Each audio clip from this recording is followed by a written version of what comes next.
کہ مشاہد اللہ صاحب، میں آپ کی پہلے بھی بہت عزت کرتا تھا، آج بھی کرتا ہوں اور آئندہ بھی کرتا رہوں گا۔ آپ کو میں اپنا ایک بڑا بھائی تسلیم کرتا ہوں اور ہمیشہ میں نے یہ آپ کو اپنا بڑا بھائی سمجھا، کبھی آپ کو دھمکی نہیں دی۔ مطلب یہ بات میرے لیے بڑی تکلیف دہ تھی جب مجھے یہ پتہ لگا کہ آپ شاید سمجھے کہ میں نے آپ کو کوئی دھمکی دی، تو ایک تو سوال ہی پیدا نہیں ہوتا۔ آپ کے تمام پرسنل اٹیکس سر آنکھوں پہ، بالکل سر آنکھوں پہ، اور میں کیونکہ دیکھیں میرے سامنے رول ماڈل کون ہے؟ حضور پاک صلی اللہ علیہ وسلم۔ طائف، میں کہاں آپ کو جواب دوں گا، کیونکہ میں تو آگے دیکھ رہا ہوں، یہ زندگی تو چند دن کی ہے۔ جو میرا آبجیکٹیو ہے کہ اس دنیا میں شاید اگر تھوڑا سا حضور پاک صلی اللہ علیہ وسلم کا نام لے کے کوشش کی جائے کہ ان کی تقلید ہو جائے، شاید شفاعت ہو جائے میری، تو سوال ہی پیدا نہیں ہوتا کہ میں آپ کی کسی بات کا کسی بدتمیزی سے نہ جواب دوں گا، نہ تند و تیزی کروں گا۔ لیکن ایک بات ضرور مجھے یاد آئی بیٹھے بیٹھے کہ عزیز منشی صاحب تو نواز شریف صاحب کے اٹارنی جنرل تھے، شریف الدین پیرزادہ صاحب بھی at material Times Nawaz Sharif صاحب کو ایڈوائز بھی دیتے رہے، ان کے ایڈوائزر بھی رہے۔ تو بہرحال یہ تمام چیزیں، لیکن ایک چیز کی آپ نے جو بہت مجھے اپرچونٹی دے دی فلور آف دا ہاؤس پہ، میرا تعلق ایم کیو ایم پاکستان سے ہے، پہلے بھی تھا، آج بھی ہے، میں نے کوئی پارٹی چینج نہیں کی۔ جب ایم کیو ایم والے یہ کہتے ہیں نا کہ آپ ہمارے کوٹے کے وزیر نہیں ہیں، تو اس کا یہ مطلب نہیں ہے کہ وہ مجھے اون نہیں کرتے۔ پوچھے آپ خالد بھائی سے، آج بھی کہتے ہیں فاروق بھائی ہمارے ہیں، کسی اور کے نہیں ہیں۔ وہ یہ کہتے ہیں کہ ایم کیو ایم کو 2 وزارتیں ملنی تھیں، اور 2 وزارتیں کون سی ملنی تھیں؟ جو ایم کیو ایم کی خواہش تھی۔ ایم کیو ایم کی خواہش لا منسٹری کی نہیں تھی۔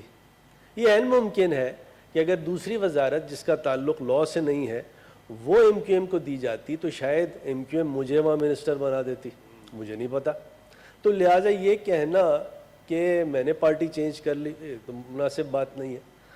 اس کے بعد آپ نے یہ کہا کہ یونائٹڈ اسٹیٹس نے آئی سی جے کا فیصلہ نہیں مانا، صحیح کہا آپ نے۔ میں آپ کا شکریہ ادا کرتا ہوں کہ آپ نے یہ بات کہی۔ سر ہم یونائٹڈ اسٹیٹس نہیں ہیں، کیا ہم یہ افورڈ کر سکتے ہیں؟ آپ مجھے بتائیے، جیسے میرے چلے گئے جو سراج الحق صاحب ہیں یا دوسرے، وہ کہتے ہیں کہ وہ بائی دا وے یہ کہہ رہے ہیں کہ فاروق صاحب آپ ذہین آدمی ہیں، کمپیٹنٹ آدمی ہیں، کوئی مجھ پہ کرپشن کا بھی اللہ کا شکر الزام نہیں لگاتا۔ تو آپ نے فرمایا کہ گیدڑ سنگھی کیا ہے؟ تو گیدڑ سنگھی یہ ہے، اللہ کا احسان اور کوئی غلط بات نہیں، کوئی 2 نمبری نہیں۔ انہوں نے یہ فرمایا کہ یہ غلامی ہے۔ میں تو غلامی کی بات تو یہ پھر دوسری طرف لے جاتی ہے، لیکن 90s میں بے نظیر صاحبہ کی بھی گورنمنٹ تھی، نواز شریف صاحب کی بھی گورنمنٹ تھی، متعدد گورنمنٹس تھیں، پھر لاسٹ 10 ایئرز پیپلز پارٹی کی بھی گورنمنٹ تھی، پی ایم ایل این کی بھی گورنمنٹ تھی۔ ایک دفعہ بھی کسی گورنمنٹ نے یہ نہیں کہا کہ ہمیں آئی سی جے سے ایکسکلوڈ کر لینا چاہیے۔ اس وقت آپ لوگ نے کیوں نہیں کہا؟ تو یہ کہنا کہ یہ کوئی غلامی یا دباؤ کا آرڈر ہے، نہیں۔ پاکستان نے 1967 میں جب یہ وینا کنونشن آیا تھا اور آپشنل پروٹوکول آیا تھا، 64 کا وینا کنونشن ہے اور 67 کا آپشنل پروٹوکول ہے، اس وقت پاکستان نے اس کو کنسیڈ کیا اور اس کو اڈاپٹ کیا۔ اور کیا یہ پاسبل تھا ہمارے لیے جب وہ تمام آئی سی جے کا کیس چل چکا تھا، کیا یہ پاسبل تھا ہمارے لیے کہ ہم اس سے نکلتے؟ نہیں، پاسبل نہیں تھا، لیگلی پاسبل نہیں تھا۔ پھر بیٹھے بیٹھے آپ نے یہ بھی فرما دیا کہ جی آپ نے تو الطاف حسین کو نیلسن مینڈیلا کہا تھا، کسی نے پروگرام میں یہ کہہ دیا کہ میں اور بیرسٹر صاحب جو ہیں وہ جو آگ لگی تھی اس کے ہم لائرز تھے۔ سب لغو بات ہے۔ جہاں تک کہ نیلسن مینڈیلا کی بات ہے، تو بتاتا ہوں آپ کو، اگر آپ کو میرے سیکیورٹی ایشوز سے اگر آپ کو کوئی پرابلم نہیں ہے تو یہ مجھے بتانا پڑے گا۔ وہ زمانہ ایسا تھا، وہاں سے فرمائشیں آتی تھیں، نہیں فالو کرو تو اس کے کانسیکوینسز ہیں. اگر آپ کو یہ نہیں، اس کا ادراک نہیں ہے تو میں نہیں کچھ کہہ سکتا. آگے چلتے ہیں. جاوید عباسی نے یہ بات کی اور بہت سے ہمارے دوستوں نے بات کی کہ آرڈیننس کی فیکٹریز ہیں. سر دیکھیں ایسا ہے کہ آرڈیننس بننا اور بنانا یہ لکھا ہے آرٹیکل 89 میں، جہاں تک کہ فیڈرل آرڈیننس ہے. جہاں تک کہ پروونشل آرڈیننس ہے وہ ہے آرٹیکل 128. تو کیا خوب ہوتا کہ 18ویں ترمیم جو میرے بھائی نے بنائی، رضا ربانی نے، اور تمام دوسرے دوستوں نے بنائی، تو اس آرڈیننس کو ایکسکلوڈ کر دیتے آپ. دیکھیں رول آف لا اور وہ ہے کانسٹیٹیوشنلزم، یعنی ہمیں آئین پر عمل کرنے کی بات ہے. تو آئین میں کیا لکھا ہے کہ آرڈیننس بنایا جا سکتا ہے. جیسے کسی نے یہ فرمایا کہ اگر یہ تو پارلیمنٹ سیشن میں ہے تو آپ ٹیبل کیوں کر رہے ہیں، تو آرڈیننس آپ بنا نہیں سکتے. میرے خیال میں تھوڑی بات غلط مرد ہو گئی. جس وقت آرڈیننس آئے گا اس وقت پارلیمان سیشن میں نہیں ہونا چاہیے. جو وہاں لکھا ہوا ہے، جاوید عباسی نے کہا سرکمسٹانسز ایگزسٹ، تو اس کی تشریح پاکستان کی اعلیٰ عدالتوں نے کی ہے کہ اس کی صرف اور صرف تشریح یہ ہے کہ اگر تو پارلیمان سیشن میں نہیں ہے تب آپ آرڈیننس لا سکتے ہیں.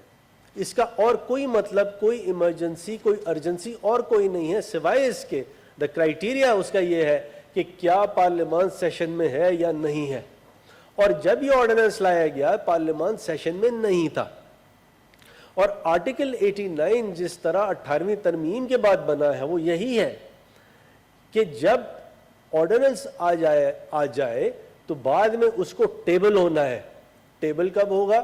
وہ تبھی ٹیبل ہوگا جب پارلیمان سیشن میں ہے. تو یہ کہنا کہ آپ آرڈیننس لا رہے ہیں جب پارلیمان سیشن میں ہے، تو میرے خیال میں سر پھر تھوڑی سی ہمیں کانسٹیٹیوشن کی اور جورسپروڈنس کی تھوڑی سی آگہی لینی پڑے گی کہ اس کا مطلب کیا ہے. اس کے بعد جیسے آپ نے فرمایا کہ advisers, S A P Ms, انہوں نے ریزائن دے دیا، اور کیونکہ آپ ریزائن دے دیا تو آپ اپنے مسلز دکھا رہے ہیں. دیکھیے انہوں نے ریزائن دیا، اپنی مرضی سے دیا، وہ آئے اپنی مرضی سے آئے. اور آئین میں لکھا ہے کہ کتنے ایڈوائزرز ہو سکتے ہیں. اگر شہزاد اکبر آج ایڈوائزر ہے تو اس لیے ہے کیونکہ آئین میں دیا ہوا ہے. اگر بابر اعوان ایڈوائزر ہے تو اس لیے آئین میں دیا ہوا ہے. آرڈیننس میکنگ جو ہے ہمارے اس ملک میں ارتقائی مراحل سے گزرا. ایسا تھا کہ پہلے 70s 80s سے پہلے بار بار آرڈیننس لائے جاتے تھے اور ایکٹ آف پارلیمنٹ بننے کی ضرورت نہیں ہوتی تھی.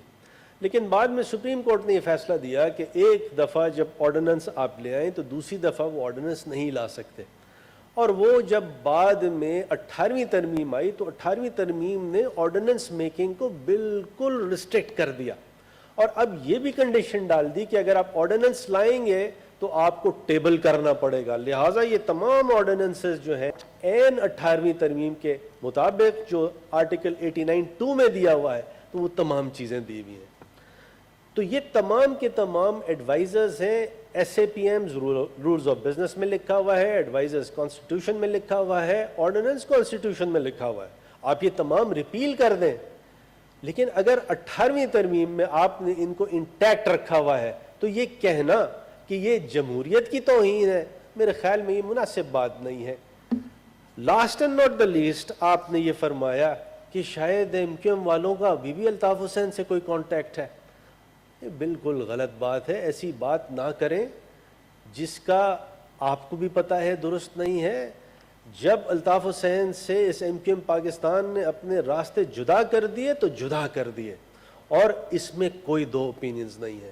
تو last and not the least, جتنی بھی یہ کمیٹیز کی جو بات چلی، شہری رحمان صاحبہ نے فرمایا یہ تمام بلز جو نیشنل اسمبلی سے جو پاس ہوئے، جو دو آج موجود تھے، وہ نیشنل اسمبلی کی کمیٹیز میں گئے تھے. وہاں کی کمیٹیز نے جب پاس کیا تو نیشنل اسمبلی نے پھر پاس کیا. تو کسی قسم کی کوئی پروسیجر کی نہ بائی پاسنگ ہے نہ وائلیشن ہے.